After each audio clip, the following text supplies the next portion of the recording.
They call me Squirrel. What's up? How you doing, Squirrel Squad? It's your boy the Squirrel, and I'm back. Today I got a recommendation in an email from a gentleman named Steven, and he said maybe I should check this out. This is 30 Dialects of the English Language in the UK.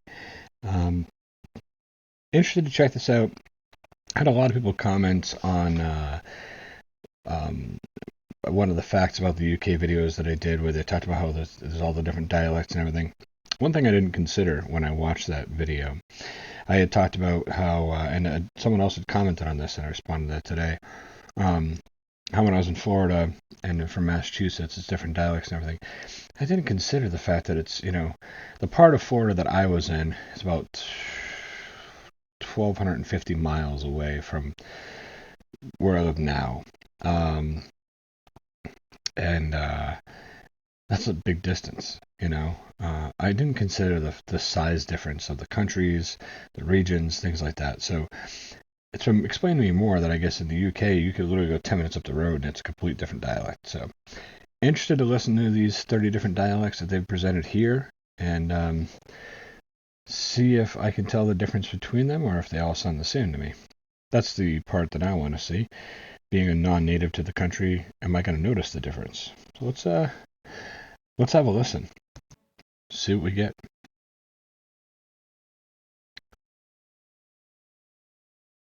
They agreed that the one who first succeeded in making the traveller take his cloak off should be considered stronger than the other. Then the north wind blew as hard as he could, but the more he blew, the more closely did the traveller fold his cloak around him. All I knew was this, for the first decade of my life, this tremendous relief from my family. And people come around saying, lovely flat bit, oh, you are lucky. And the horse he'd go off round the alleyways to the various people, and the horse would just walk a bit further down the road and stop again, and so on, And he ended up down here in the afternoon, the last call. Definitely a big difference between Cockney and Kent. So right out the gate, I can already see there's going to be differences. Big difference. The first one, I don't know what that was, just a received pronunciation. I guess that was maybe that's like what everyone perceives the whole country sounds like, I guess. That sounded like very standard British to me. But already I can tell the difference. Oh, put a heap of straw in and shook it all up and watered it. And then drawed out these bundles and took it up on a fork. I think I'm going to notice differences, obviously, but the quality of these clips may have something to do with it as well. But I only understood about half of that.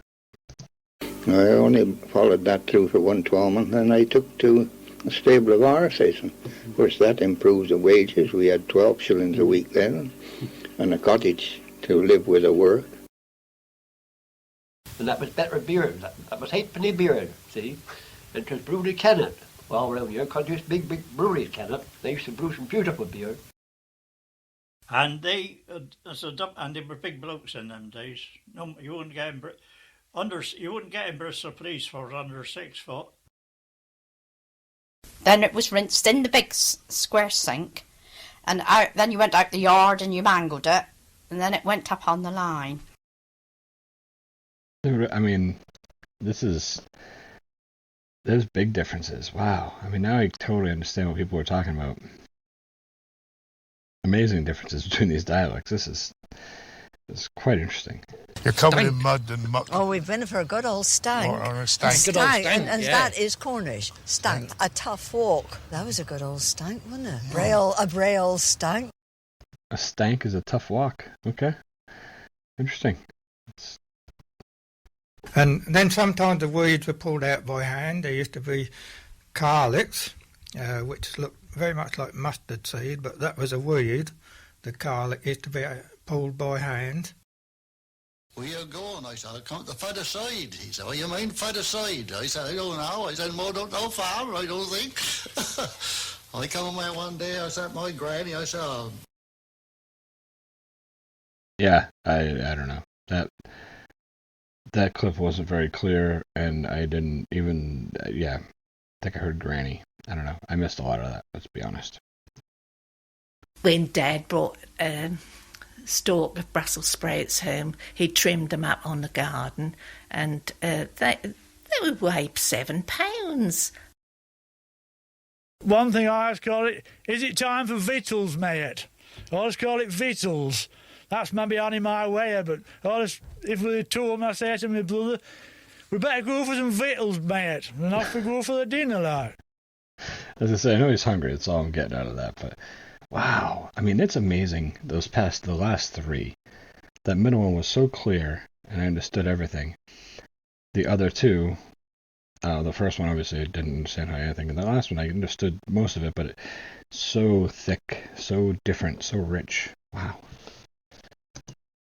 Mind you, I don't know whether there'd be any truth in it, to tell you the truth, because nobody ever took interest, and of course I suppose anybody with a good head. I thought that's great. Of course, he said, "Oi, up it," you know. Well, I upped it by taking about 2 paces back. And then I sat there and I watched this bloke as he assembled his drum kit, you see. And I spent the whole rest of the night watching this drummer. If I want to go up Hanley Park or anything like that, get a milk bottle, she's saying, she'd shove this white stuff in it and shake it up. And there you go with this bottle of pop and a beetroot sandwich. A beetroot sandwich. If I remember correctly, beetroot is the same as what we call beets, if I remember that from the 40 differences between what we call things. So beetroot sandwich. It's like a beet sandwich? So yeah, I'm here listening to the dialect, and now I start getting interested in, is that a beet sandwich? Things started to change, you see, and the bus was going up to Aberystwyth twice a week, and Aberystwyth people started to go down on the bus to Machynlleth to do their bit of shopping, isn't it? When they're boiled, then they've got to be peeled. So on the table they go, depending on the size of your catch, which could in them days be anything from £10 to £150 in weight. The hours mounted up, you see. You might get back home at, say, 7 in the morning. I can definitely tell a difference between how certain dialects, the words blend together more. They kind of roll from one word to the next, to the next, to the next, to the next, and other ones, like that one in particular we just heard, the words are very pronounced, each one, even though it's, still about the same pace. So definitely a difference there. Difference in inflection, I think. I'm not so fancy with words. But a difference in where the emphasis is laid on the different sounds throughout the word. I can't forget one man lower down in I told you we lived in one of the old houses. Well, on the other corner where the other end was, there was a man who was down the docks and he was working there, and I just can't think of his name now. I mean, you literally have them eating out of your hand pigeons. Like, you see them in Piccadilly and places like that where people have fed them and they're all over them. But this is actually being able to pick them up without them flying off. You tame your bucket into its sile. It's a strainer, his sile. You sit on a little 3-leg steel and get your head stuck into that cool side. By God, it was a grand job on a frosty morning. Grand job on a frosty morning, I got that part. That's that one was definitely thick and difficult for me to understand. I got a hint there, Alec, when the Gulliver got a glyph and conked the chumming. Well, you should, eh? I mean, how are you going to catch up? Money in the bag. You didn't get paid if you didn't catch up. That's still, I always love all that. I mean, I love a stronger East year. I mean, them days you didn't live with lasses. If a bloke was gone with a lass and they weren't married, she had a bad name. And everybody looked down on people like that. I don't know what the first half of what he was talking about was, but I heard him talking about blokes and lasses at the end there. But I know I got some Geordies that hang out here in the channel. I've seen a few people say that that's where they're from. That's an interesting one, that accent there. I didn't get the first half hardly at all, but that's an interesting accent for sure. Which is a shame. I think it's a place for the old-fashioned type of pub, you know. And I mean, the ones like the last one we were in, the market, it's been renovated. It really is nice. It's open plan, beautiful, really is, and they do a lot of catering. All right, that one I laugh a little, and I'll tell you why. I used to have a gentleman named Leslie who used to come into a pub that I worked at, and he had an English accent. He was from England. I don't know where in England he was from, but he totally clear, easy to understand. He was a businessman, traveled back and forth. He drank Chardonnay, and after a few Chardonnays, he sounded like the Northumbrian that I just listened to. So it was almost like very proper, crisp, clean English. And then once he started getting a little buzz on, it sounded like that. Actually, when I heard that, I was like, oh my gosh, that sounds like Leslie when he's drinking. So maybe that's where he's from, and maybe he just, I don't know. But that kind of brought me back a little bit to Leslie. Great guy. Use our Macca talk, our Cumberland crack. Because once it's gone, it'll never come back. Use it gay often, as much as you like, or it'll just get away like snow for day.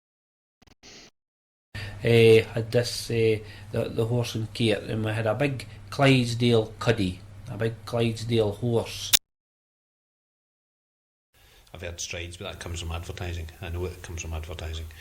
And, yeah, I just use trousers or jeans. Most people wear jeans. There's people could say that better than I could, of course.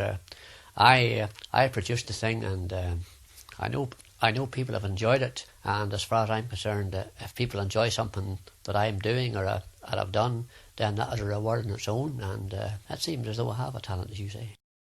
Ulster. I love the Ulster race. That was fun. Fun to mention that. I'll probably put a thing for it over here somewhere, just because I mentioned it. Now, this is National Golf Month, and if there's no exciting enough for all they followers of the wee white ball, the Irish Open is for the Royal County Down Golf Club, starting on the 28th.